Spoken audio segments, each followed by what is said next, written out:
Hi, this is Jay Scott. I thought I would go ahead and start a brief series on my other tank, my little 29-gallon Biocube.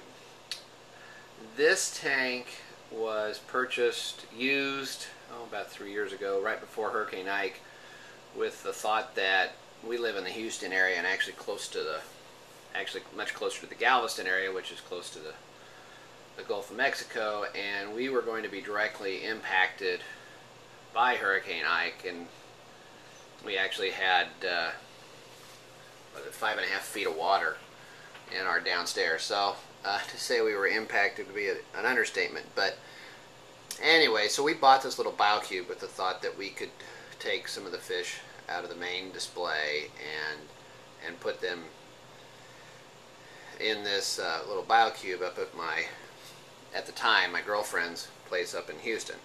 So, the girlfriend became the wife. So anyways, so we bought this little Biocube and used it for that. And for a while, we really have pretty much neglected this thing. We really haven't used it that much.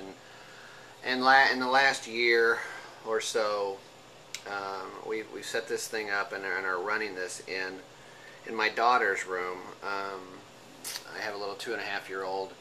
And she loves the little fish tank. So we set this thing up, and I've done a couple of upgrades to it. And so far, the upgrades that I've done to it, you can see back there in the back, I've got the little Tunzi Nano Biohead, or Power Head, not Biohead, Power Head. And let's go back and look in the back here. And if you look in the back of the tank, in this first chamber, I've got my heater.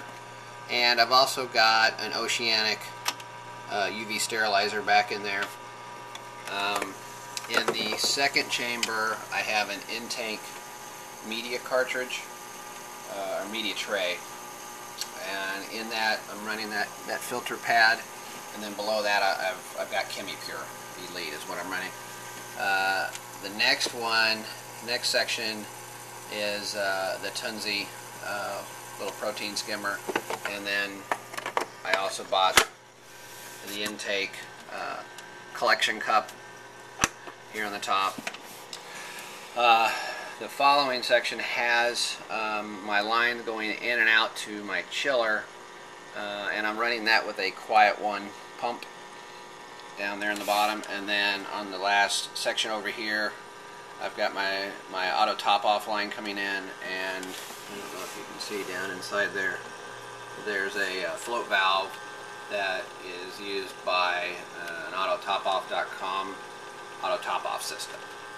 So that's the main thing. I did mount some fans here in the top tray, but they're not hooked up, as they made way too much noise, and we went ahead and opted to use this little Arctica chiller. And I had the chiller. I had originally bought it to use it on my main tank. Oops, sorry about that. And it's just too small. It's a 1/10 horsepower chiller, and it just was not enough to chill the big display tank. And so I've since upgraded those chillers. But I have decided that since I tore down the main tank, I moved a couple of things into this tank. I had 2 fish. No, I had 1 fish left, and that was that black and white Ocellaris clown there. And then I had a toadstool leather and a clam, and that was mostly what was left in the main tank.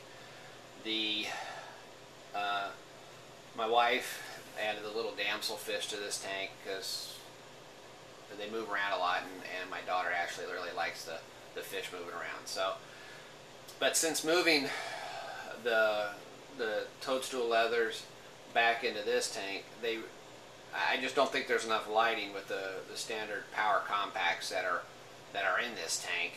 So the tentacles never really come out, and they're suffering a little bit. They're definitely not growing.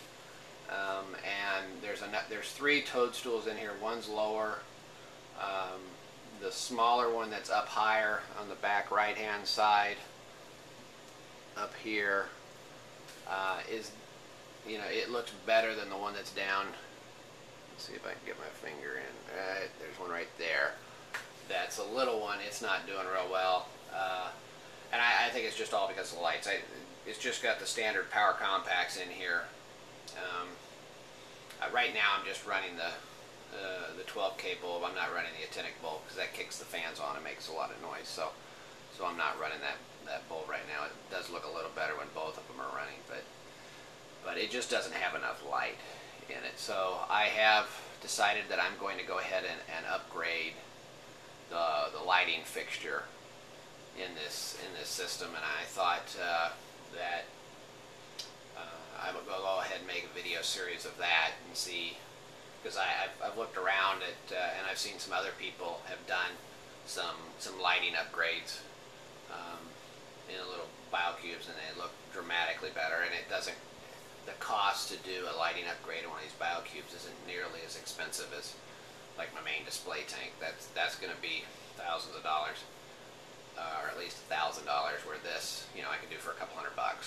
So I'm going to go ahead and document that process, but hopefully people will find this educational and informative, and can see all the things that I do wrong and avoid the same mistakes. So anyways, I just want to say thank you to all of my new subscribers. I've had a bunch of new subscribers recently, and that's great. I love to get new subscribers. I'm always interested to hear any suggestions or comments they might have about what I'm trying to do. What, you know, I don't pretend to know everything there is about this hobby, and in fact, I know there are a lot of people out there that know a whole lot more than I do. So I'm always interested to get other people's input. So please remember to rate and subscribe, and any comments you got, I'd love to hear them. So, but just stay tuned, and the next